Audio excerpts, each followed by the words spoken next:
What should people expect to pay for a website in full services?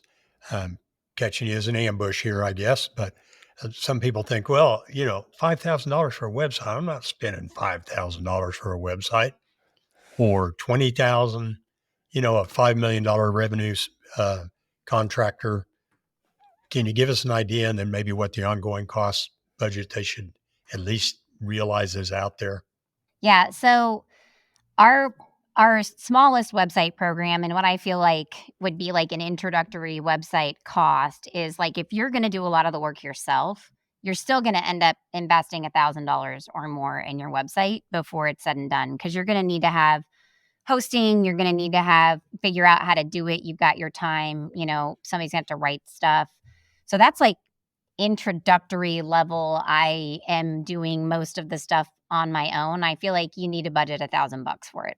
Um, i- if not more, maybe 2,000, maybe 2,500, right? Because like let's be real. If you want to connect two things and you don't want to pay a programmer to do it, you're going to have to pay for a plugin to do it.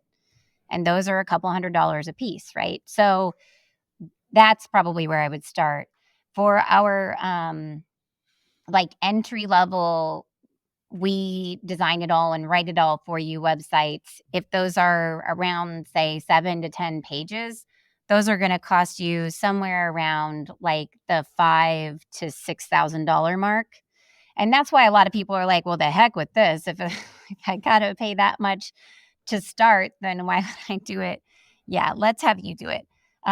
So that's where those ones start. And then when you go into like the full on like custom design, that same $7,000 to $10,000 website, or I'm sorry, that same $5,000 to $7,000 website with all of like the pages, say it's 10 pages with some functionality and stuff, you're going to be looking at like the $7,000 to $10,000 mark, depending upon what's in it. And heck, we build websites that are $60,000 sometimes, but those things do backflips and run businesses. So that's a difference, right? I feel like if you're a construction company, even if you're going to build something that's really nice and has like a full on like employee like recruiting section in it, I don't know that it would need to cost more than like $20,000. That seems like it's the top end of the budget, right? But that's what I would look like. And then you'll have your domain name that you'll have to pay for every year. It's going to be someplace between, $5 and $25, depending upon how you buy it. And then you'll also have your hosting, which we charge $250 a year for hosting.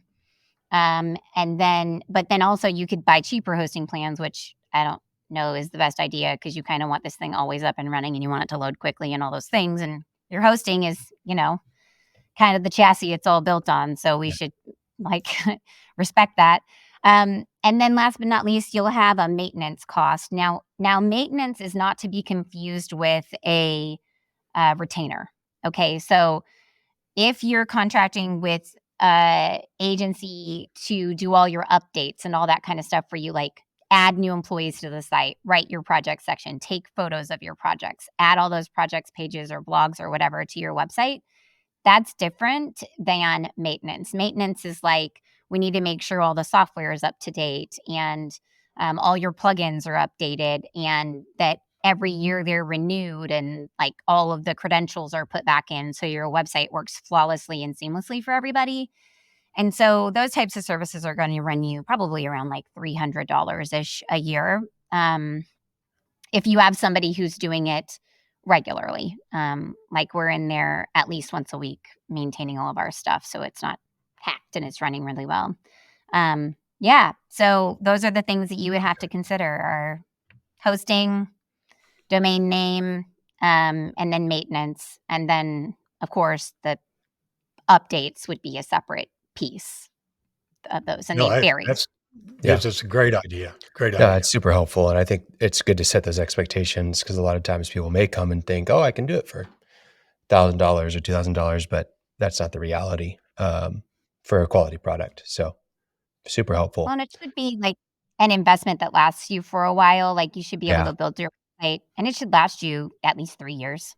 Yeah. Um, and then you should be able to do some good maintenance on it for a couple $1,000. and then you should be able to run it for another 2 or 3, and then it's time to trash it and rebuild the whole thing basically, at that point.